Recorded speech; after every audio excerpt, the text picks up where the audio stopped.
Alright, customer is looking for all sorts of stuff. We'll start at the bottom here. First of all, we're going to be taking out these steps right here, and we will install new steps with Chilton risers and bluestone tread stock. They are various depths. So when I averaged it out, it came to about 2 foot deep treads. So I'm thinking that we use 2x2s in the gauged bluestone to go up these.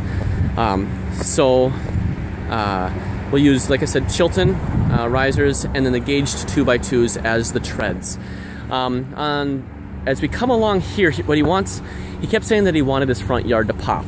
So we're going to install a wall for him made out of Chilton and weathered edge Chilton. And I should say, all of the risers, all of the wall stone is Chilton and weathered edge Chilton. All of the flat areas are bluestone.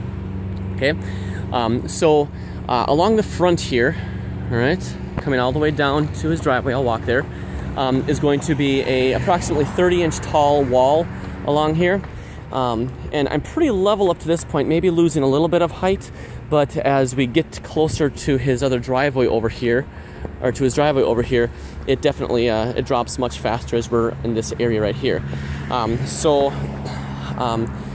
gonna have to draw some strings to get some exact measurements, but it looks like it drops a good foot over the course, over that last area. So I went from, we're gonna go from 30 inches at that side over there, probably to 40-ish inches over here. And as it turns the corner, it's going to come across and follow the driveway up, which I'll walk up in just a second.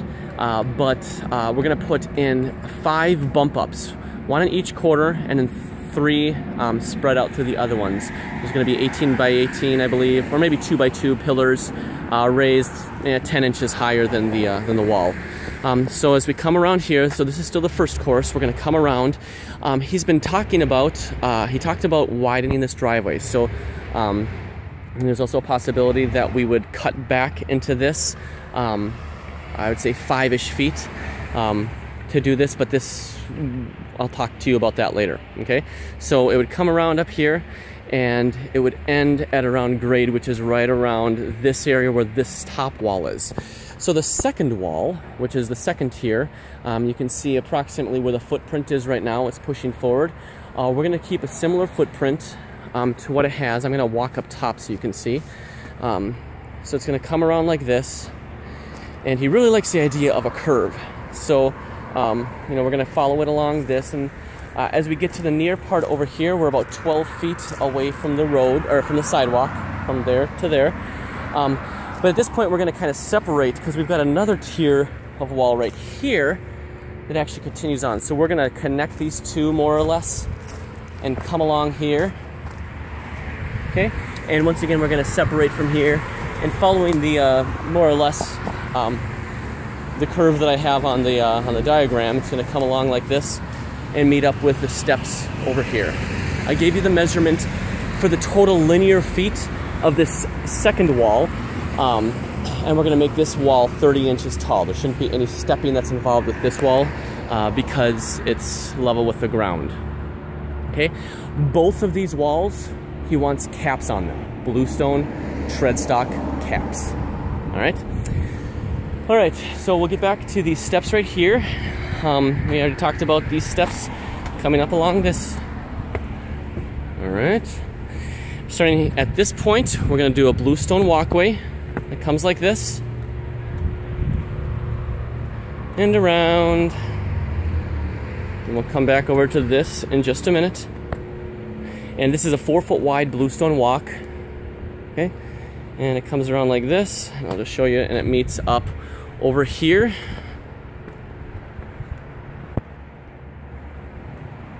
With the current driveway, okay? We're also going to veneer these steps right here using the same type of stone that I just said, but not covering the stucco, I believe. Yeah, so we're going to do Chilton risers, and we're going to square off these corners with the Chilton and just put regular bluestone tread stock on top, so that way we don't have to curve it. Okay, so we're going to come around here. Okay, so now the porch. He also wants, he hates his porch. So he is going to take off these pillars, these columns right here. So we've got 1, 2, 3, 4 columns that he's going to take out, and he's also going to take off the wood, and he wants bluestone put in place here. So we would have to actually do this part before we did the walls, and because it's going to be hollow, so we have to fill it up, and then put, we're gonna frame it in with bluestone tread stock, and then put bluestone behind it. We're going to stretch the footprint of this step from a total of 3 feet to 4 feet, and move the footprint of the sidewalk a foot out as well. So then for these columns right here, okay, these are support columns. You notice he needs to boost this, or he needs to support it. He wants us to build stone columns here. So we'd have to box it up, lath it, veneer it with Chilton and bluestone caps. So there's 4 of them on the outside, but then we've also got one like this on each side. So it's attached to the house. So we'd have to box it up and then lath it and veneer it. All right.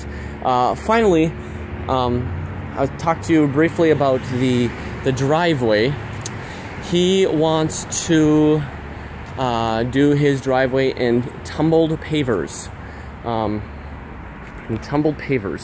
So he owns half of the driveway.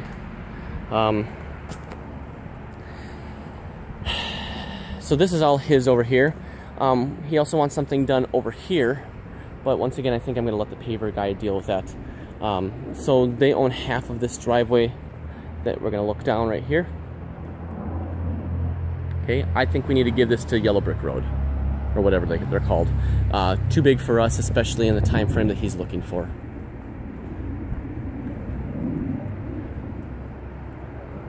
I think that's everything. I have a feeling I'm going to have to come back here 15 or 16 times.